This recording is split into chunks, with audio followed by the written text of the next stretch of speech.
शुद्धात्मानमनेकान्तं साधुमुत्तम मंगलम वंदे संदृष्टसिद्ध्यर्थं संदृष्ट्यर्थप्रकाशकं मंगलम भगवान् वीरो मंगलम गौतम गणे मंगलम कुंदकुंदात्यो ज्ञान धर्मोस्तु मंगलम प्रशान्तमतिगंभीरं विश्वविद्याकुलग्रहं भव्यैकशरणं जीया श्रीमत्सर्वज्ञशासनं जैनं जयतु शासनं जैनं जयतु शासनं मंगलमय मंगलकरण वीतराग विज्ञान नमहुताय याते अरहंतादि महान ईश सुरासुरमण सिंध वंदिदं बोधरायकमलम प्रणमामि बद्धमानं कृष्णं धम्मस्य कट्टारम्। आचार्य श्री कुंदकुंद देव विरचित प्रवचन सारजी परमागम आचार्य अमृतचंद्र कृत आत्मख्याति टीका गाथा नंबर 13। शुद्धोपयोग से उत्पन्न सुख कैसा होता है, वही सुख कहलाने लायक है। ये चर्चा है। ऐसे मार्ग समुत्थम विषयातीदम मनोवम मनंतम अबुच्छिन्नम च सुहम शुद्धोवगप्रसिद्धारम।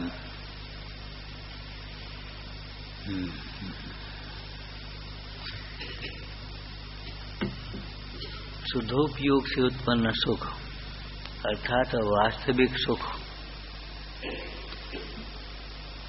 पारमार्थिक सुख, आत्मिक सुख, सच्चा सुख और सुख के दूसरे शब्द के रूप में कहें आनंद, अतीन्द्रिय आनंद, ज्ञानानंद, सहजानंद, परमानंद, ये सब शुद्धोपयोगी जीवों के हैं। ज्ञानानंद तो इसलिए कहा कि वो ज्ञान के अविनाभावी है। ज्ञान होने पर वह आनंद होता है। जिस क्षण आत्मा ज्ञान रूप परिणमित होता है उसी समय आनंद रूप परिणमित होता है। ज्ञान के अविनाभावी। जहाँ जहाँ ज्ञान है वहाँ वहाँ सुख है, और जहाँ जहाँ सुख नहीं है वहाँ वहाँ ज्ञान भी नहीं है। ये समझ लेना। इस ज्ञान के होने पर सुख नहीं है, निराकुलता नहीं है।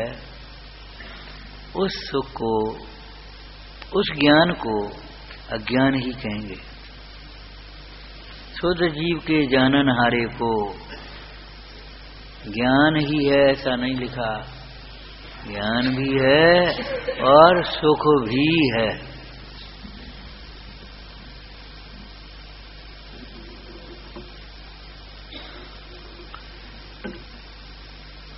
वह शुद्धोपयोगियों का सुख अतिशय अपूर्व है। आत्मोत्पन्नम, आत्मा से ही उत्पन्न है। इसलिए कल ये चर्चा की थी कि आत्मा को छोड़कर सुख की कल्पना मत करना। जो जीव सुख चाहते हैं और आत्मा को नहीं चाहते, वे उस स्त्री के समान हैं जो पति से विमुख रहकर पुत्र की अभिलाषा करती। वे मिश्री के बिना मिठास चाहते हैं। धर्मी के बिना धर्म कैसे होगा? आत्मा तो धर्मी है। जिन धर्मों की पूजा करते उनका धर्मी शुद्ध आत्मा। इस जीव को सम्यक दर्शन कैसे हो? भैया सम्यक दर्शन कैसे हो ये चिंता में तो पड़े हैं, लेकिन मैं आत्मा हूं ये बार बार नहीं देख रहे, ये निर्णय नहीं कर रहे, तो ये कैसे सम्यक दर्शन होगा? सम्यक दर्शन का विषय श्रद्धेय शुद्ध आत्मा है।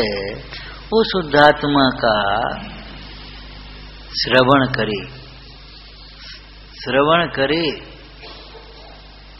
अनसुनी न करे। विषयार्थी जीव इस तत्व की चर्चा को सुनते हुए भी नहीं सुनता, जैसे ज्ञानी जी विषयों को भोगते हुए भी नहीं भोगते। तो उन विषयों के भोग में एक सुनना भी तो भोग ही है, देखना भोग है।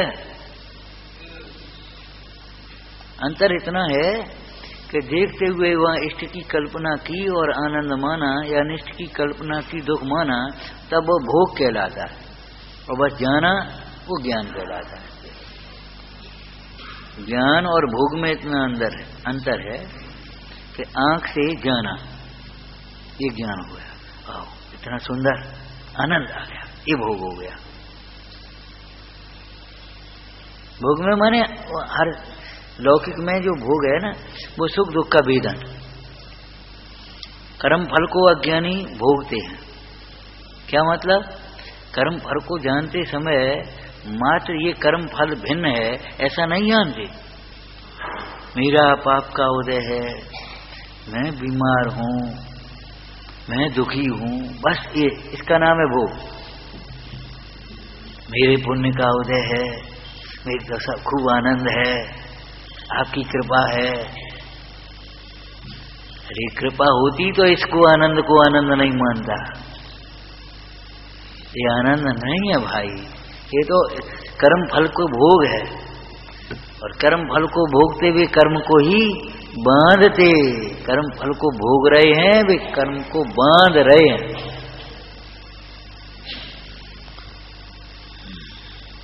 तो जैसे ज्ञानी जी वो भोगते हुए भी नहीं भोगते, भोगते हुए भी नहीं भोगते का मतलब दिखाई देते हैं भोगते, उनमें प्रवृत्ति भी दिखाई देती है, लेकिन तो अभी वे श्रद्धा अपेक्षा देखा जाए तो उन्हें हेयपना भास होता है। आसक्तता तो चारित्र अपेक्षा भी आसक्तता नहीं होना, हर्ष भाव नहीं।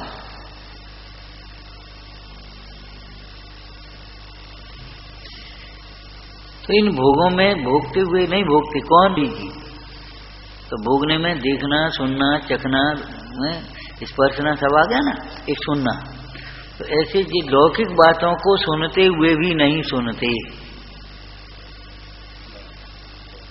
जैसे आपसे कोई कहे क्या कहे, पंडित जी,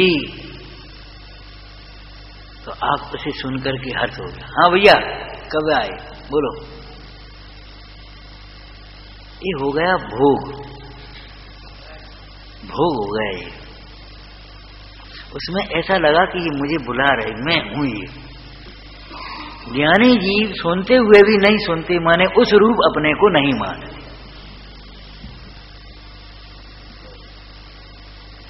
मैं एक शुद्ध सदा रूपी ज्ञान द्रग हूं, यथार्थ से, आचार्य कहें उपचार से।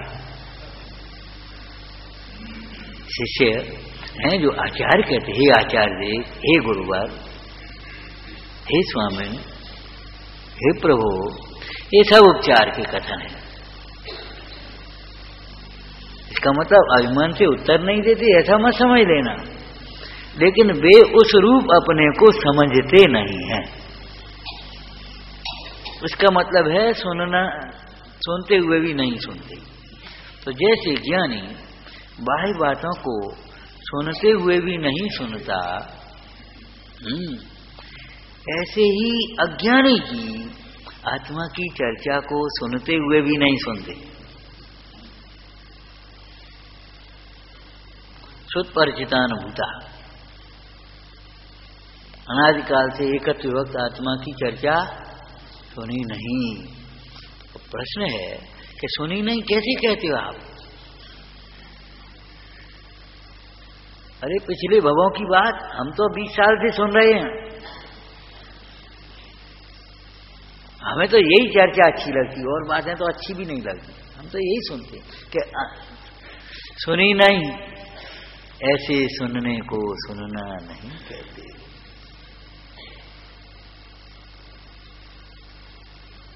सुने, कल जाने किसने कहा था कि सुनते हैं तो अच्छी तो लगती है लेकिन अभी सच्ची नहीं लग रही। पिछली गोष्ठी में कही थी हमने, अच्छी लगती है ये पुण्य बंध का कारण है, जब सच्ची लगे तब सम्यक का हेतु। और अच्छी न लगे, सुने तो सुहाती नहीं है तो पाप बंध का कारण। सुनते हैं सुहाती नहीं है तो पाप बंध का कारण। तो सुनी नहीं, और हम 20 साल से सुन रहे हैं इसी भाव में। पिछली बातें तो बहुत हैं लेकिन इसी भाव में 20 साल से सुन रहे कि नहीं सुनी। आज भी टटोल करके देखो आप अपने को क्या मानते हैं। आज भी ऐसा नहीं लगता कि हम इन सब से न्यारे। प्रसंगानुसार सच्ची बात कहना अलग बात है, चिंतन कर लेना अलग बात है, लेकिन भाषित होना अलग बात है। तो साहब यही तो पूछते भाषित कैसे हो, कि उसका बारंबार अभ्यास करे, बैठा करो चिंतन के लिए और बारंबार उसका विचार करो। तत्व विचार वाला जीव ही सम्यक का अधिकारी है। हो जाएगा बात, क्या दिन में हो जाएगा कि ये नहीं कहेगा। इसका मतलब है तुम्हें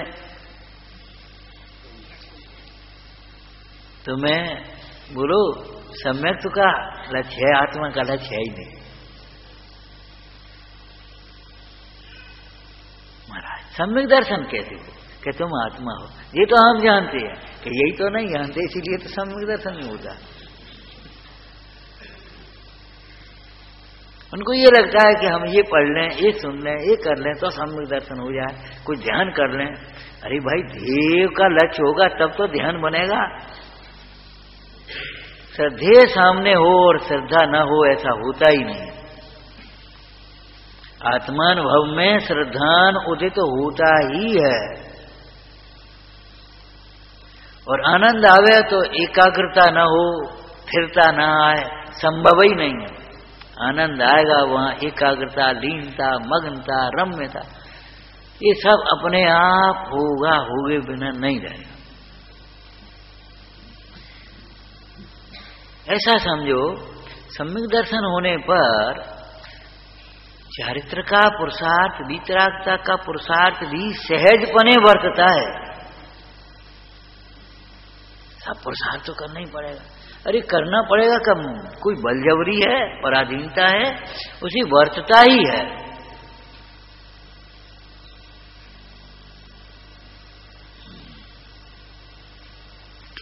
आत्मोत्पन्न ये सुख है, आत्मा को तू लक्ष्य कर ले, आत्मा को साध ले, ऐसा समझो। इस स्तुति में एक लाइन लिखी है, पढ़ते हो आप? सूरीजताम सकल गायक देवरीगे,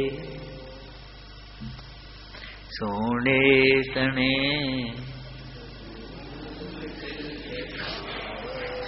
जाने तने। आप समझना, विचारना।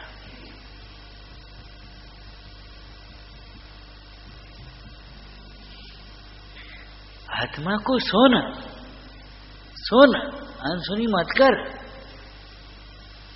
आत्मा सुनने के बाद भी हम अपने को उसी नाम रूप, उस शरीर रूप, उन संयोग रूप ही मानते रहेंगे।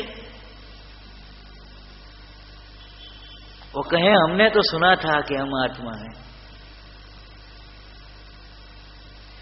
ये कैसे संभव हो सकता है?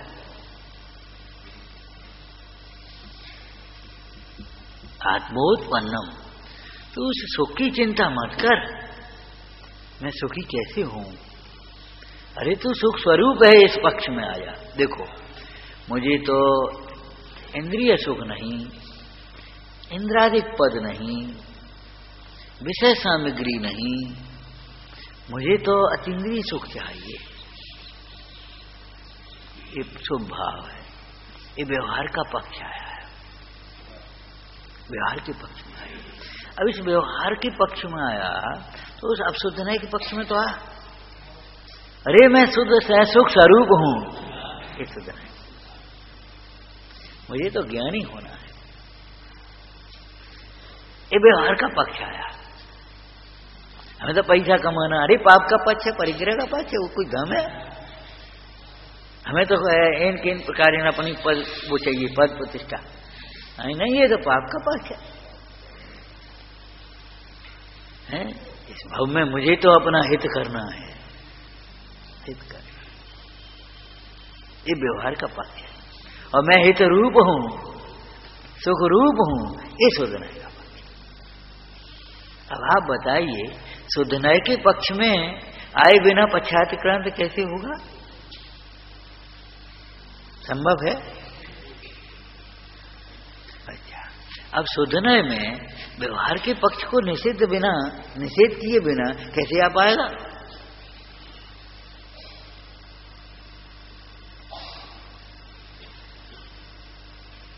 जैसे लौकिक कार्यों का निषेध करे तब यहां आ पाता है। यहां तक आना बहुत दुर्लभ होता है, 4 बार सोचते तब 1 बार आ पाते। यहां तक आना बहुत मुश्किल है। क्यों मुश्किल है बोलो? जब आप सोचते हैं आना है और नहीं आ पाते तो उसके बीच में क्या होता है? कौन रोकता है आपको? विजय कसा है केवल, और कुछ नहीं होता।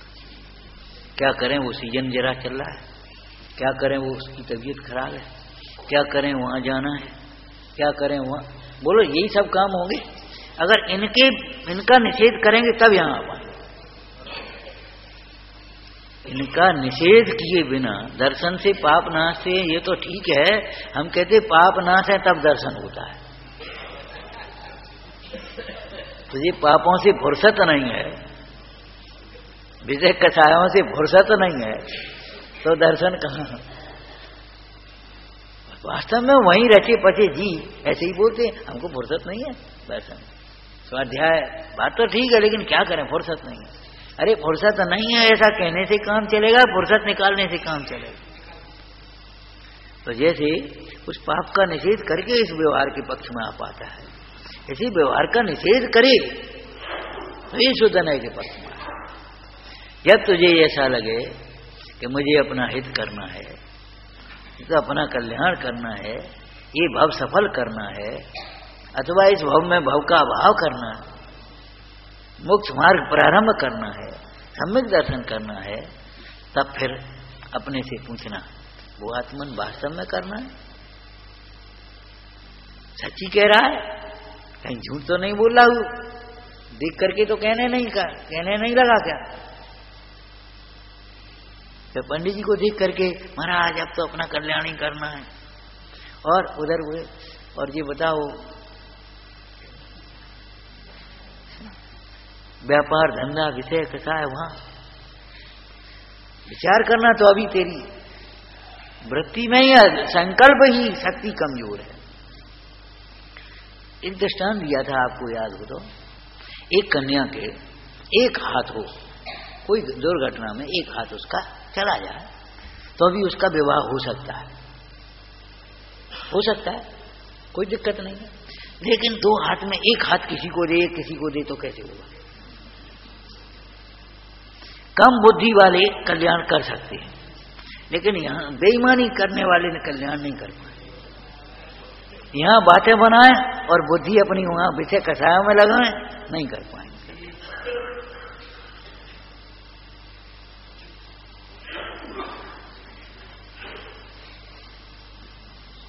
कम बुद्धि वाले तो कर लेंगे, कम समय है हमारे पास, कोई बात नहीं, कर लेंगे, लेकिन विकथा में समय लगाएं, समय है सो, और यहां कम की बहाने बनाए, नहीं कर पाए। जितना है उतना सर्वस्व समर्पण चाहिए, अधूरा समर्पण नहीं चलेगा। अरे ये तो सम्यक्त्व की और अध्यात्म की चर्चा है, सत्ता स्वरूप की चर्चा हम कई बार आपसे कर चुके। ग्रहित मिथ्यात्व भी वैसे ही दूर नहीं हो जाता कि हम किसी को नहीं मानते, हमें कोई मतलब नहीं है, हमारी तो वैसे एक वितराग आराध्य हैं, हमें और कोई से मतलब नहीं, हमें किसी की श्रद्धा। इतने से सम्यक दर्शन ग्रहित मिथ्यात्व नहीं टूट जाता। वितरागी देवसास गुरु के स्वरूप का भली प्रकार से तात्विक रूप से निर्णय करके, निर्णय के बल पर श्रद्धान हो है, और श्रद्धा नहीं बोलो, उनके लिए दान मान धन कथा शक्ति द्रव्य क्षेत्र काल का समर्पण हो।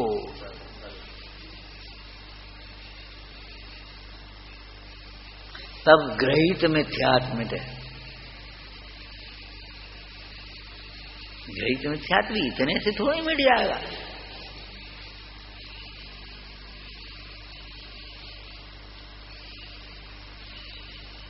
और जब उनके द्वारा कहे गए तत्वों का निर्णय करे, भेद ज्ञान करे, तो सम्यक्त्व का पात्र होता है।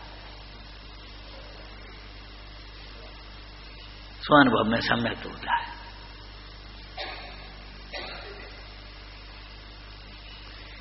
मतलब अधूरा समर्पण नहीं, अधूरा समर्पण नहीं। पुण्यम पुण्यम समग्र, पुण्यम समग्र में एक मना जो होमी। नहीं चाहिए हमको, हमें तो अपना कल्याण करना है। कल्याण करना है, सुनो, तुम कल्याण स्वरूप हो, ये तो हम जानते हैं। ऐसे जानने को जानना कहते हो, कल्याण स्वरूप है। अगर जानते होते तो कल्याण करने का कर्तव्य मिटता, चिंता मिटती।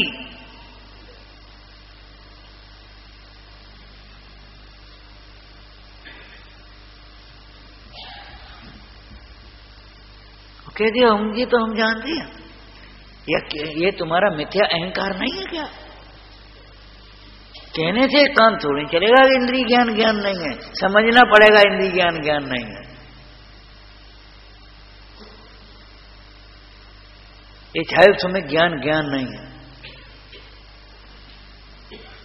तो आत्मोत्पन्नम का ये प्रयोजन बताया था आचार्य भगवान ने। जो आत्मोत्पन्न कहा उसका अर्थ ये है, तू सुख को चाहता है, सदुपयोग को चाहता है, वो आत्मा से विमुख रहता है।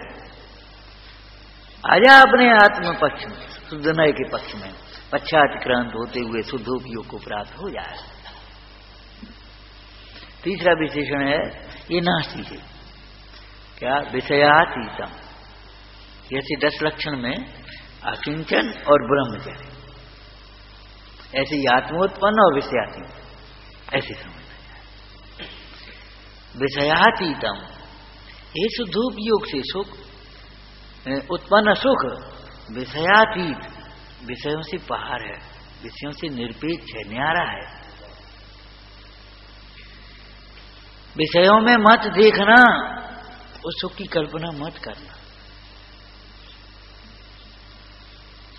तो विषयातीत का मतलब विषय 5 इंद्रियां हैं, उनके विषय स्पर्श रस गंध वर्ण शब्दार्थ तदर्था।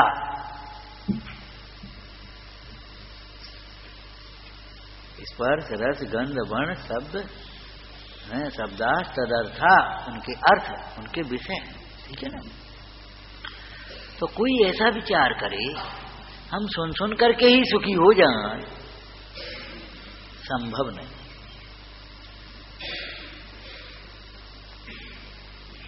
संभव नहीं। सुनना आवश्यक है, लेकिन सुन सुन करके ही सुखी हो जाना, अटकना, रुक जाना, संतुष्ट हो जाना ठीक नहीं। हम इस ध्यान मुद्रा को, जिन मुद्रा को, वितरागी छवि को देख देख करके ही तृप्त हो जाए, बहुत शांति मिलती है। हम तो घंटों बैठते हैं भगवान के सामने। अमुक क्षेत्र पर गए, इतनी सुंदर प्रतिमा, बैठे रहे घंटे, बहुत आनंद आया। भैया ठीक है, ठीक है, वहां कषाएं मंद हुई हैं, विषयों स्थूल रूप से विषयों से विरक्तता हुई है उपयोग की, इसलिए तुम्हें दुख न्यून हुआ है, दुख कम हुआ है, और ज्यादा की तुलना में कम को अच्छा कहते हैं। कैसी तबीयत है कि अब तो अच्छी है, फिर ये दवा काय की खा रहे?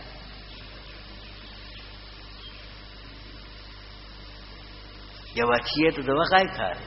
इसका मतलब है मंद रोग को हाँ अच्छा कहते हैं, लेकिन मंद रोग भी अच्छा नहीं होता।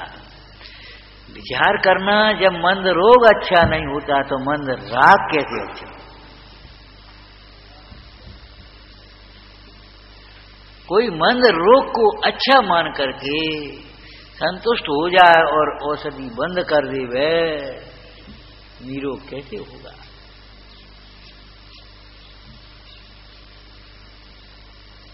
ऐसे मंद रागम को ही जो आनंद मान करके संतुष्ट हो जाए तो पढ़ते हैं। खूब मन लगता है हमारा, बहुत अच्छा लगता है, एक एक दिन में खूब पढ़ते हैं। भैया ठीक है, ये बात तुम्हारी अच्छी है, प्रशंसा नहीं है कि तुम विकथा में नहीं समय गंवाते, अखबार नहीं पढ़ते रहते,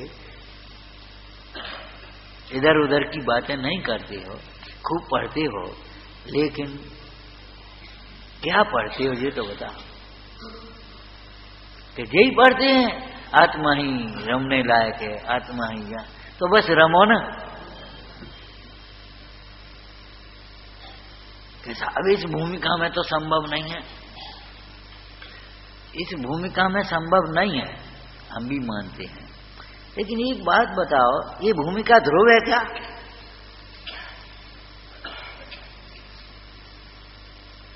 जब तुम रमने का पुरुषार्थ करोगे, कथाएं घटेंगी, भूमिका भी बढ़ेगी।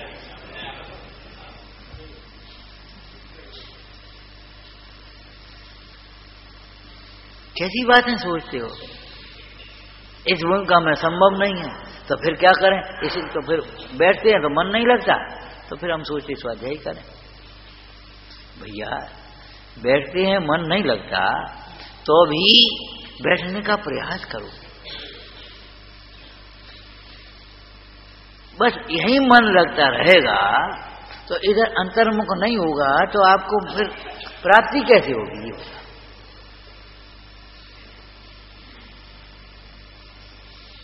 अभी भिंड की गोष्ठी में द्रव्य संग्रह की चर्चाएं चल रही।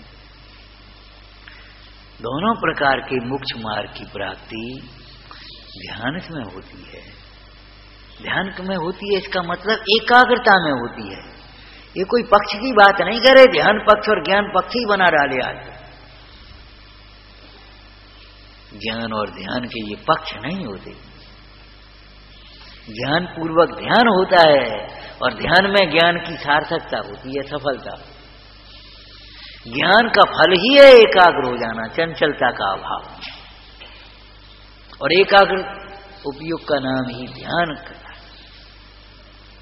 एकाग्र चिंता निरोधो ध्यानम। देखो इस प्रसंग में बताएं तो सुखी होने की चिंता का निरोध हो गया और सुख स्वरूप आत्मा में एकाग्रता हो गई, हो गया ध्यान की नहीं। सुखी होने की चिंता से सुखी नहीं होते, सुख स्वभावी आत्मा में एकाग्रता होने पर सुख होता है, ऐसे निर्णय का नाम ज्ञान है।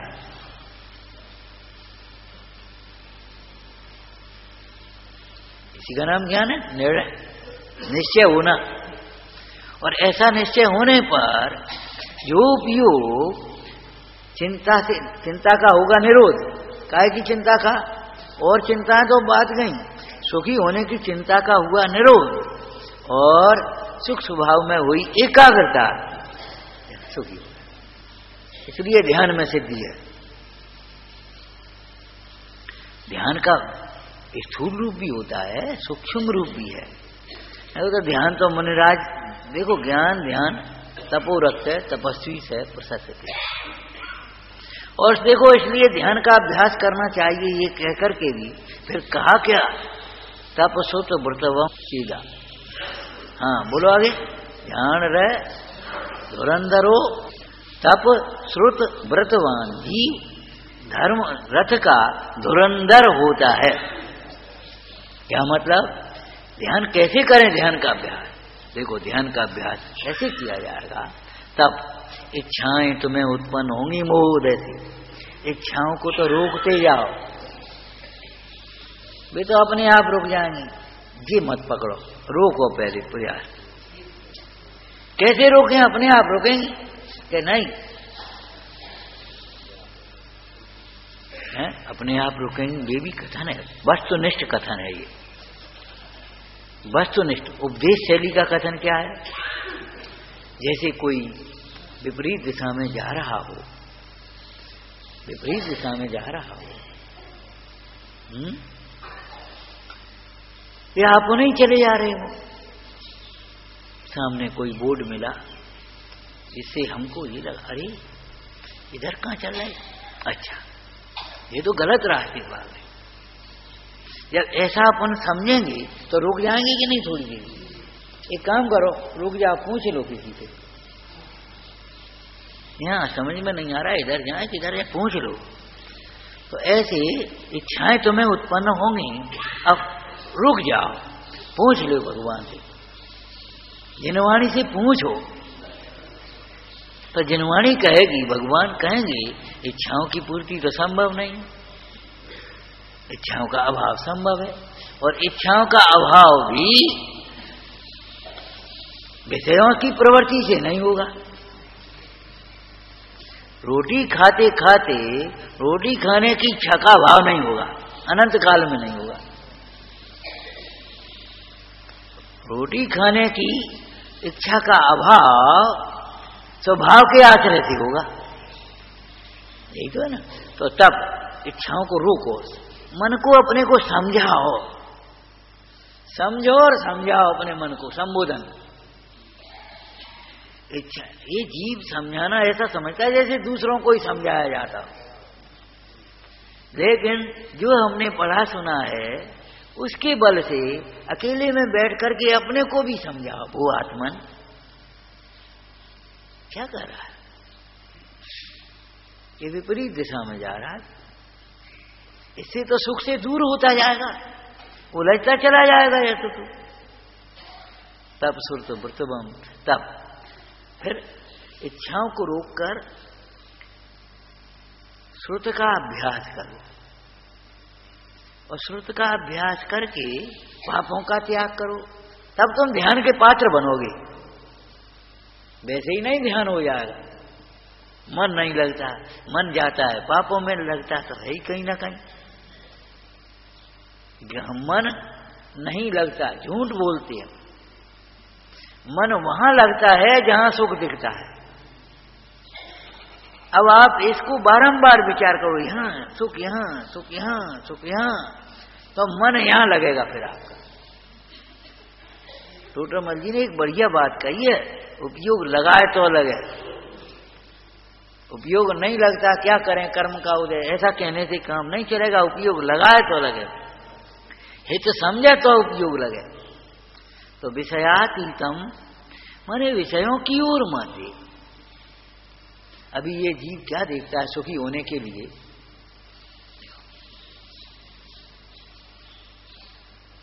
एक ही जोड़ी कपड़े हैं, परेशानी होती है। अब कि हम सोचते 2 जोड़ी और बनवा लें, एक रखे रहेंगे अपने, एक सूखे एक पहने अपने आराम से।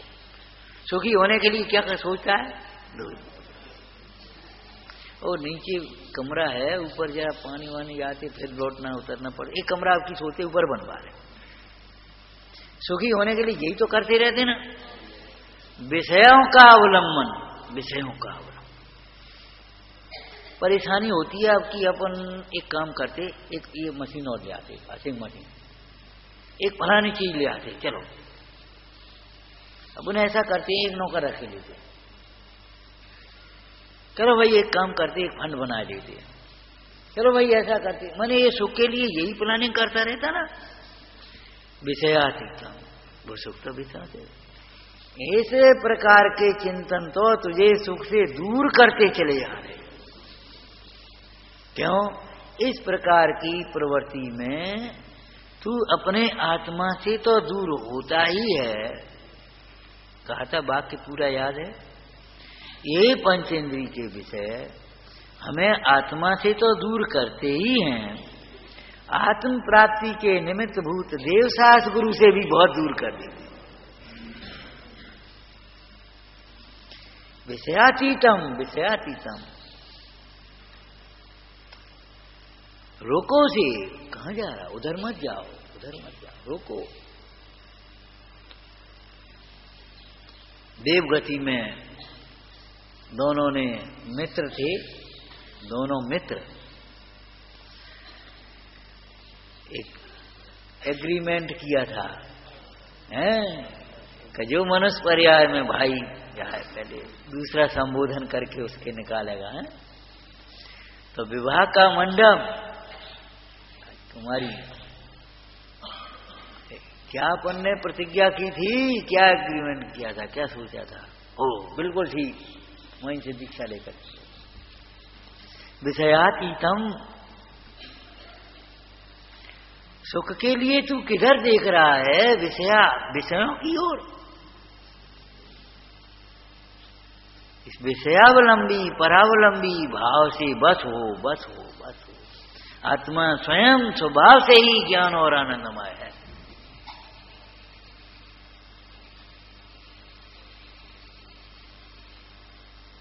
आचरण इन्हीं के आधार से होता है। विषयातीत सुख है, ऐसे जानने का नाम ज्ञान, ऐसी प्रतीति का नाम श्रद्धान, और विषयों से विरक्त होकर स्वरूप में एकाग्र होने का नाम क्या है? विषयों के त्याग का नाम विषयातीतम, विषयों से अतीत है, पार है, न्यारा है। जब ये विषयों से उपयोग पार हो जाएगा तब ये काम बनेगा। ये समझो यही भवसागर है। भवसागर से पार करो तो भवसागर माने विकल्प सागर, विषय सागर, यही है तुम्हारा, और कुछ नहीं।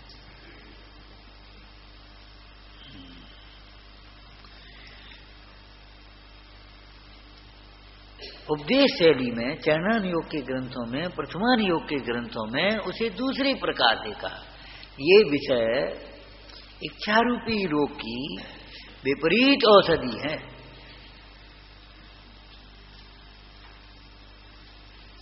जैसे विपरीत औषधि से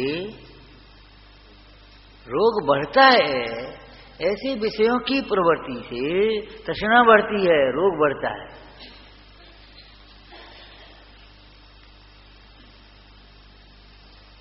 विषयों से सुखी होने की कल्पना मानवपावक में घी से अग्नि शांत करने की कल्पना के समान कष्ट को बढ़ाने वाली है, कष्ट को बढ़ाने वाली है। विषयातीतम, ये सुख विषयों से अतीत है। अज्ञानी और ज्ञानी में कितना अंतर है। अज्ञानी कहता है ये विषय हमारे पास है नहीं, ज्ञानी कहते हैं इन विषयों की जरूरत नहीं है। कितना अंतर। पूज्यपाद स्वामी ने कहा, अज्ञानी जीव अलभ्य विषयों की प्राप्ति के लिए आकुल व्याकुल होता है, क्षुब्ध होता है, दुखी होता है, प्रार्थना करता है, न जाने क्या क्या करता है।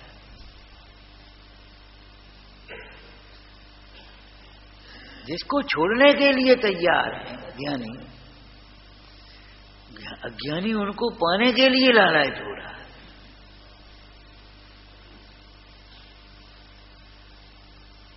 विषयातीतम कहकर के आचार्य कुंज कुंज स्वामी ने विषयों से उपयोग को विरक्त करने की प्रेरणा दी। विषयों की ओर देखता है, उसे शुद्धोपयोग कहां होगा, शुभोपयोग होगा।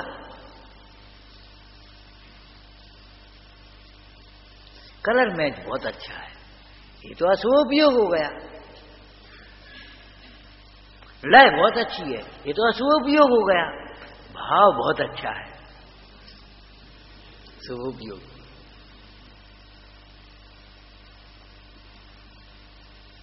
बहुत अच्छा मंदिर बना, क्या देख रहे, बहुत अच्छा मंदिर।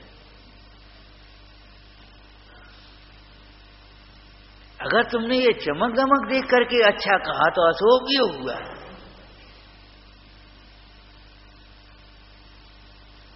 अच्छा है तो बहुत अच्छी तरह बैठो, उसका सदुपयोग करो। कहा था ना मंदिर बनाओ, अरे घर बनाना पाप है, मंदिर बनाते हैं श्रावक जो घर बनाना नहीं छोड़ पाते। घर तो बनाए और मंदिर का ठिकाना नहीं हो और मंदिर नहीं बनाए तो क्या कहें। मंदिर बनाओ, लेकिन मंदिर बनाओ ही नहीं, मंदिर संभालना भी कहा था ना।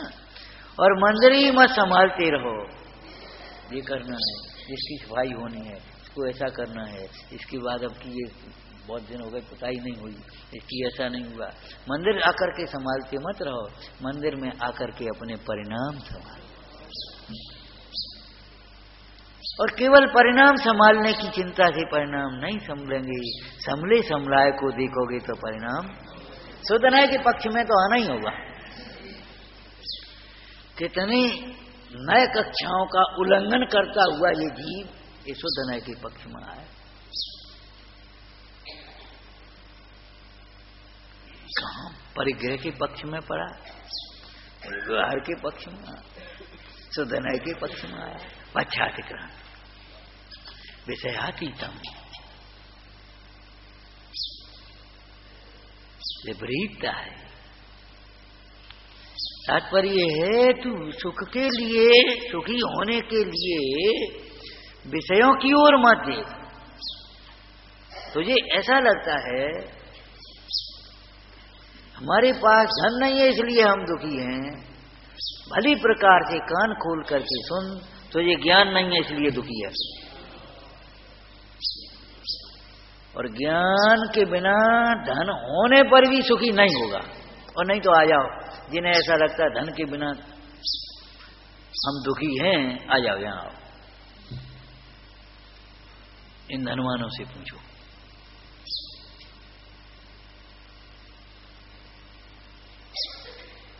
धनवानों से पूछो, हमें कोई पूछता नहीं है इसलिए हम दुखी हैं, तो जिन्हें पूछते हैं उनसे पूछो।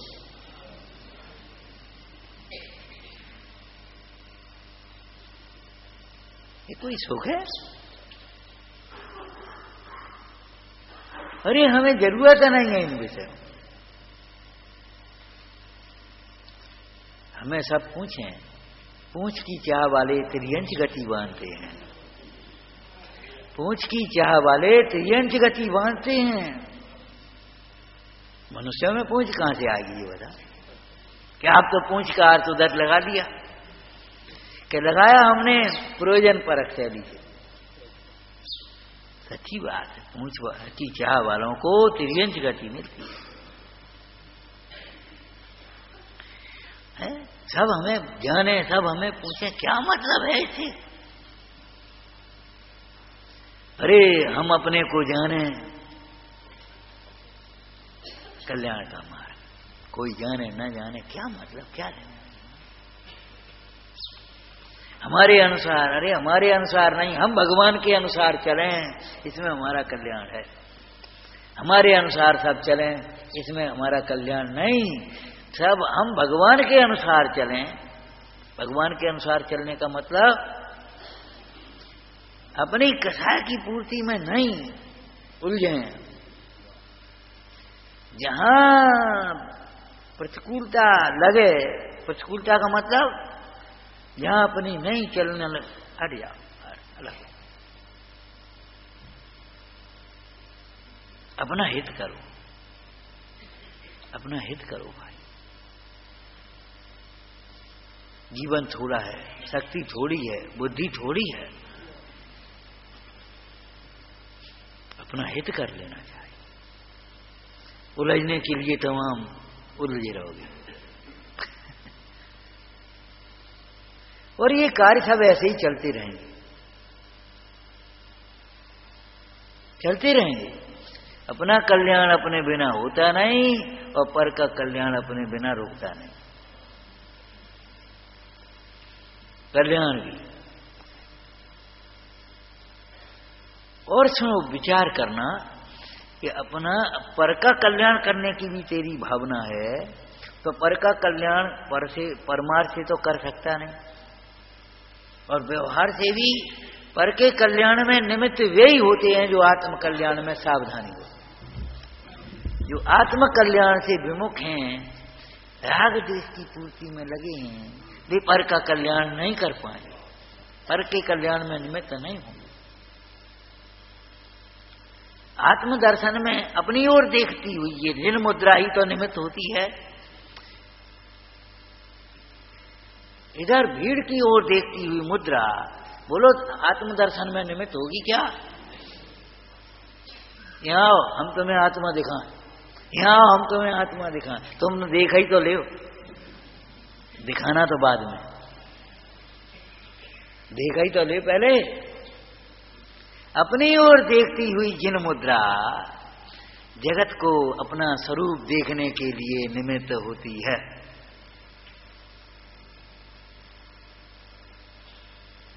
अपने को आप रूप अनुभवते हुए ज्ञानियों की देशना उपदेश है, जगत के जीवों को आत्म कल्याण का निमित्त होता है।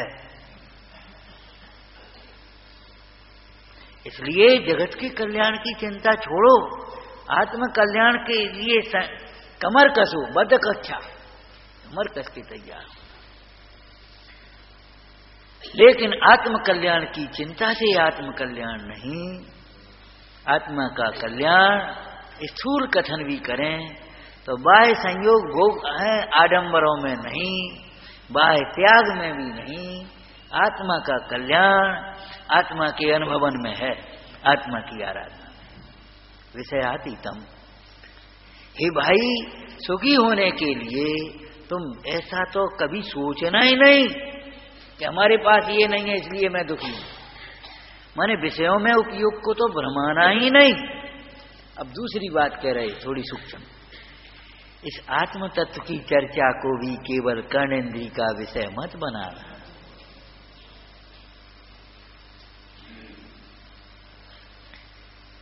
ये जिन दर्शन को भी केवल चक्षु इंद्रिय का विषय मत बना लेना। विषयातीतम, विषयों की ओर देखेगा तो सुखी नहीं होगा, और जो ये निमित्त हैं आत्म कल्याण के लिए, इनको भी अगर इंद्रिय का ही विषय बनाएगा तो न कल्याण। विषयातीतम, विषय मत बनाना। कई बार हम कहते भैया ये बौद्धिक चर्चा व्यायाम नहीं है, ये ज्ञान की शुष्क चर्चा नहीं है,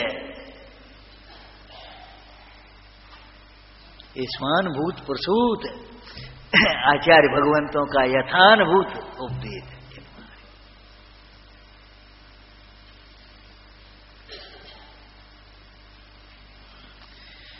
अनुपम, अनुपम है, इसीलिए अनुपम है। एक चर्चा आपने पढ़ी हुई मोक्ष सुख की, कल भी थोड़ा सा इशारा किया था। जितने भी इंद्र हुए, चक्रवर्ती हुए, उन सब के सुख को इकट्ठा किया जाए, उससे अनंत गुना सुख मोक्ष में है। एक कथन तुझे समझाने के लिए कहा है, परमार्थ नहीं। क्यों? क्यों? उसकी तो जाति ही अलग है। ये जो विषयों से सुख की दिखाई देता है, वो तो ऐसा है जैसे किसी के दर्द हो और दवा खाने पर आराम सा लगे, और एक व्यक्ति ऐसा है जिसको दर्द नहीं है। बोलो, दर्द ही नहीं है, जो चाहते हैं सो मिल जाता है, सुख जैसा दिखता है, और एक चाह ही नहीं है। जाति अलग है, अतीन्द्रिय सुख की जाति अलग है, क्वालिटी अलग है। ये समझो, जाति माने क्वालिटी। यहां समझो, समझाने के लिए कहा है ये लोग। इंद्र नाग नरेंद्र बा अहम इंद्र की नहीं कहूं। भूख लगी कंठ से अमृत झर गया। अरे भूख लगी तो ये दुख है, कंठ से अमृत झर गया ये पुण्य का फल है, लेकिन तो अभी तृप्ति नहीं हुई। अब क्या क्या खाकर पी करके तृप्त होना चाहते बोलो। कई बार तुम्हारी इच्छा के अनुकूल भोजन मिल जाए तो आप बोलते तो हो आज तो तृप्त हो गए। तो हमने कहा व्यवस्थापक भोजन व्यवस्थापक को बुलाया, हमने कहा सुनो अब शाम का भोजन नहीं बनेगा, क्यों सब तृप्त हो गई। बोले आपसे जी तो जो ही कह रहे हैं, बोलो तृप्ति झूठी है कि सच्ची है? ये चार गतियों में परस्पर समानता है। समय सार पहली गाथा की टीका पढ़ना। चार गतियों में परस्पर कथनचित समानता है। पंचम गति अनुपम है, उसकी समानता नहीं। चार गतियां कर्म के उदय में, पंचम गति तो कर्म के क्षय में। परावलंबन से, अध्रुव के अवलंबन से होती चार गतियां, और अध्रुव ही हैं। पंचम गति ध्रुव के आश्रय से होती है, इसलिए वह ध्रुव है। एक वर्ग शब्द का प्रयोग है टीका में, पहली गाथा की टीका में। त्रिवर्ग और अपवर्ग आया ना।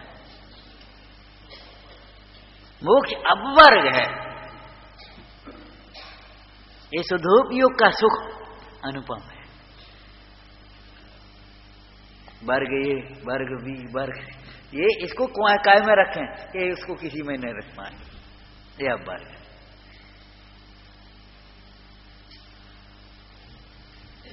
ध्रुव अचल अनुपम, ध्रुव अचल और चार गतियां चलाचल होने वाले संयोगों के आश्रय से होती हैं, इसलिए चलाचल रूप ही है। पंचम गति अचल। आपको मालूम है मुनीश्वर गमन करते हैं और गमन के बाद फिर काय उत्सर्ग करते हैं। भाई ईर्ष्या सम्मति पूर्वक गमन कर रहे हैं, अब कौन सा दोष लगा जो काय उत्सर्ग कर रहे हैं? उसका प्रतिक्रमण क्यों करते हैं? ईर्ष्या सम्मति पूर्वक प्रतिक्रमण में क्या करते हैं बताओ? कि वैसे तो हम सावधानी से चले हैं देख करके, फिर भी जीव मरे हैं तो उनके लिए हम निंदा कर आते उस दोष को धो रहे। ये चरणान योग का प्रयोजन है।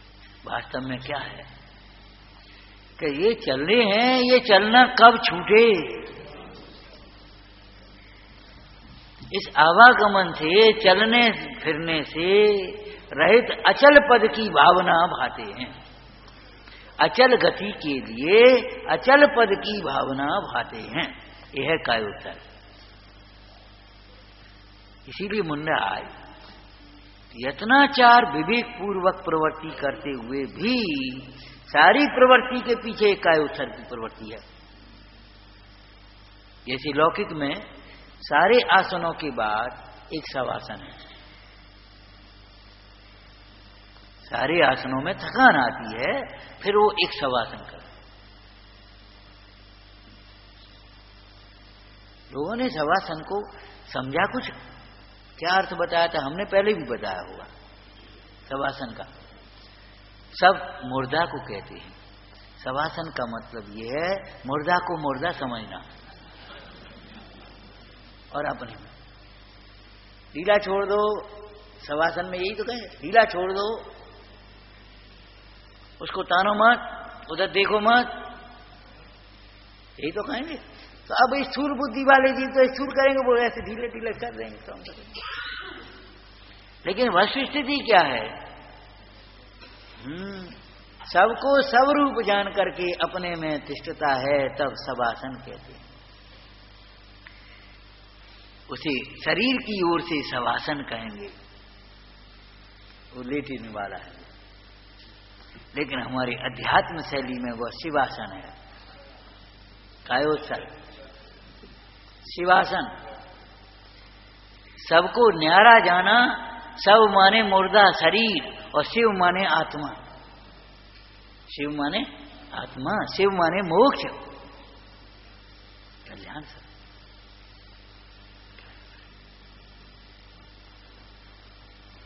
जितने विकल्पों से होने वाली आकुलता है वह कायोत्सर्ग में शांत होती है। और कायोत्सर्ग का एक रूढ़ी पद्धति रूप तो रमोकारमन पढ़ लो 9 बार कायोत्सर्ग हो गया। अरे कायोत्सर्ग का मतलब ये है इस विकल्प से परे स्वरूप को देखते हुए इस विकल्प से रहित होने की भावना। और आपको उसका अर्थ भी यही किया था कि 9 बार नमोकार मंत्र पढ़ते उसका मतलब क्या है। यही मतलब है कि जैसे 9 कोटि से पंच परमेष्ठी भगवान इस विकल्प से रहित हुए हैं, ऐसे मैं भी सर्वथा इस विकल्पों से रहित हूं और हूं। हूं ये व्यवहार का पक्ष है और हूं ये शोधना का पक्ष है। इस विकल्प से रहे। अभी जिनवाणी का स्वाध्याय करेंगे उसके बाद किसी को क्या मतलब ये विकल्प कब छूटे सुनने सुनाने का। किस बल से पूज्यपाद स्वामी ने हम बार बार विचारते हैं इस किस बल से ये लिखा होगा अहो उन्मत्त बच्चिष्टतम। मैं किसी से समझूं और मैं किसी को समझाऊं, ये विकल्प ऐसा लगता है पागलपन जैसा। मैं कब निर्विकल्प हूं समझने समझाने के विकल्प से। करने कराने की बातें तो बहुत दूर हैं। हम इन्हें समझा देंगे, जी इन्हें समझा देंगे, भी उन्हें समझा देंगे। अरे स्वयं स्वयं समझना हो तो समझ ले। स्वयं से समझता है तो ये यथार्थ उपदेश निमित्त कहलाता है। स्वयं से न समझे उसे कोई समझा सकता। ये विषयातीत है इसीलिए अनुपम है।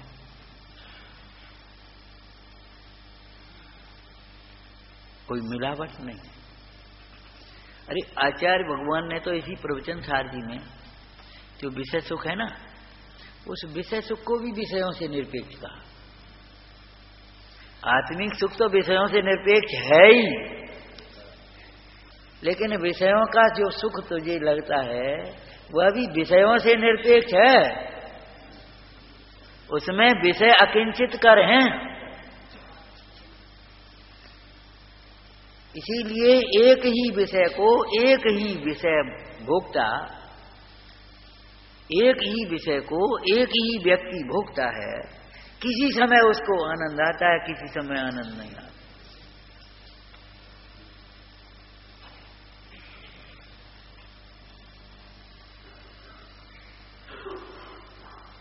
कई बार बोले आज ये बात नहीं समझ में आई। हमने कहा हमने तो कई बार कही। इसका मतलब ये है कि ऐसे ज्ञान नहीं है, विषयों से सुख नहीं है। जब समझे तब समझे, नहीं समझे तो नहीं समझे। इसीलिए पुराणों में एक चर्चा इस प्रकार की भी आई। स्वयं बुद्ध मंत्री ने पूछा हमारा राजा भव्य है क्या महाराज जी बताओ पहले। अरे भव्य है और वो तीर्थंकर होगा। और सुनो तुम्हारी प्रतीक्षा कर रहा है, उसने स्वप्न देखे हैं और वो समझेगा तुम जाकर के। ऐसी कई चर्चाएं पुराणों में आई हैं। वो अजगर का जीव समझेगा कि नहीं, वो वलाना जीव समझेगा कि नहीं, क्या अभी उसकी होना अभी नहीं समझ पाएगा। इसका मतलब ये है परिणाम निरपेक्ष। विषयों का सुख भी विषयों से निरपेक्ष है। वही विषय है, कोई उसमें सुख मानता है कोई नहीं मानता है, कल्पना है। किसी समय उसे सुख वही विषय उस प्रकार का राग हो तो सुहाता है, कहीं नहीं हो तो नहीं सुहाता। विषय सुख में भी विषय आकंचित करें तो अतीन्द्रिय सुख को विषयों से प्राप्त करना चाहे नहीं, संभव नहीं। इसलिए वह विषयों के सुख से भिन्न प्रकार का है तो अनुपम है। वो तो अनुपम। साहित्य में एक उपमा अलंकार होता है। एक दूसरा अलंकार है, बताओगे? अन्वय अलंकार। अन्वय अलंकार का मतलब ये है उसके समान वही है, उसकी तुलना किसी से नहीं।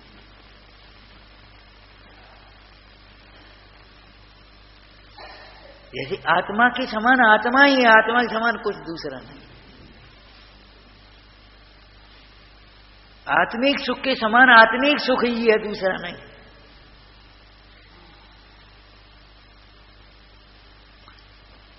उस निर्गुणता का आनंद, मुनराजों का आनंद मुनराजों जैसा ही है। हमारे मुनराज कैसे हैं? क्या मुनराज ही जैसे हैं बस।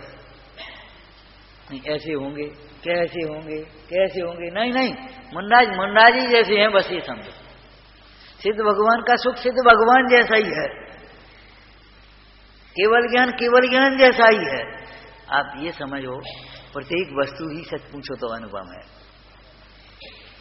जो जैसी है बस वैसी है। लेकिन फिर भी सामान्यतः संसारी जीवों की नाना प्रकार की अवस्थाओं में परस्पर कथनचित तुलना संभव है, लेकिन इस सुख की तो तुलना संभव ही नहीं है, उपमा संभव ही नहीं है। तो उपमा रहित को हम दूसरा शब्द बोल सकते हैं, बोलोगे? अनुपम तो हो गया, वो अनुपम का अर्थ उपमा रहित है। दूसरा शब्द बोलोगे? सर्वोत्कृष्ट। सर्वोत्कृष्ट, उस जैसा दूसरा नहीं। कभी कभी अपन लौकिक भाषा प्रयोग करते, अरे साहब उसकी बात अलग है, वो तो अलग, उसकी कोई तुलना नहीं, वो तो अलग है। जिन मुद्रा जिन्हीं मुद्रा जैसी है, ये समझो।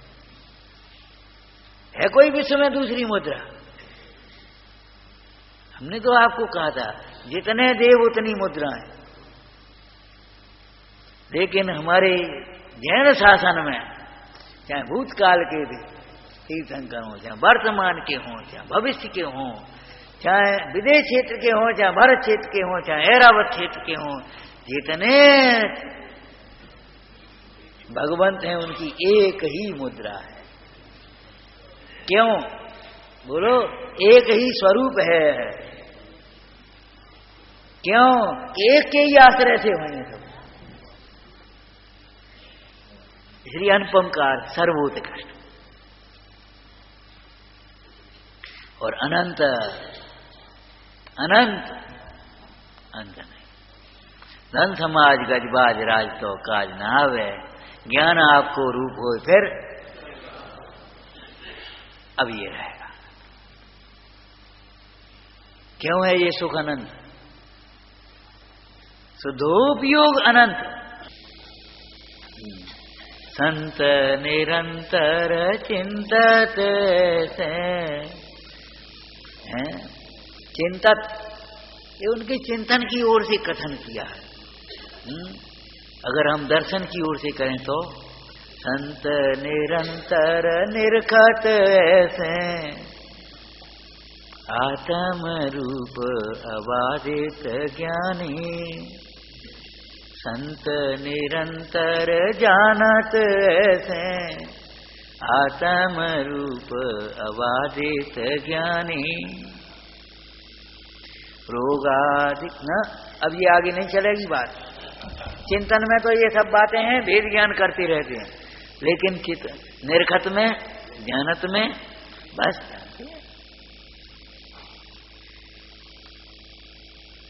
विकल्पात्मक रूप में फिर पर को पर जानने की बातें, पर को पर जानते हैं, लेकिन पर है ऐसा विकल्प नहीं होता।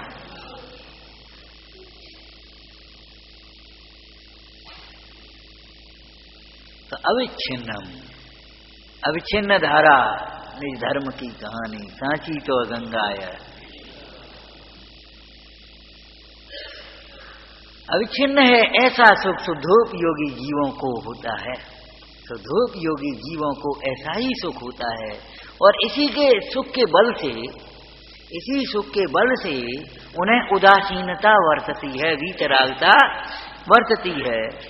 और इसी सुख के बल से, इसी सुख के बल से ज्ञान में लोकालोक झलकने पर भी निजानंद में ही मग्न रहते हैं। इसी परमात्मा ऐसे प्रवचन सार जी ग्रंथ में आगे एक प्रश्न आया है, केवली भगवान किसका ध्यान करते हैं? अरे छद्मस्तीप तो सर्व से योग को समेटकर आत्मा का ध्यान करते हैं, केवली भगवान किसका ध्यान करते हैं? कि केवली भगवान उस सुख में मग्न रहते हैं, अपने स्वरूप में रहते हैं, इसलिए सुख का ध्यान करते हैं, अथवा सुख स्वभावी आत्मा का ही ध्यान करते हैं। उन्हें अलग से ध्यान टूटता ही नहीं है, उनका ध्यान टूटता ही नहीं है, इसलिए अलग से फिर करें फिर टूटे, फिर करें फिर टूटे, ऐसा नहीं, अविच्छिन्न रूप से वर्तता है। विचारना ऐसे सातिशय आत्मोत्पन्न है। तीसरा बोलो विषयातीत, चौथा अनुपम और अनंत और अविच्छिन्न सुख की, सुख ही अमृतचंद स्वामी कहते हैं, ऐसा सुख ही प्रार्थनीय है, उत्कृष्ट पाने लायक है। जैसे स्वामी कहेंगे कि भावनीय है, अमृतचंद स्वामी कहते प्रार्थनीय है, जैसे स्वामी कहते अरे प्रार्थना किसे कर रहा तू, भावनीय है। ऐसे सुख स्वरूप आत्मा की निरंतर भावना भाते भाते अनंत काल तक सुखी होने की विधि इस प्रवचन था।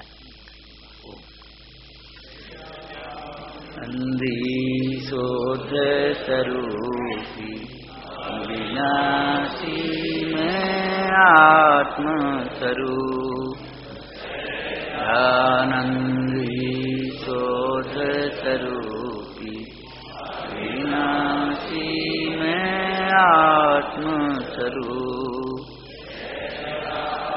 अंधी शोध स्वरूपी विनाशी में आत्म स्वरूप।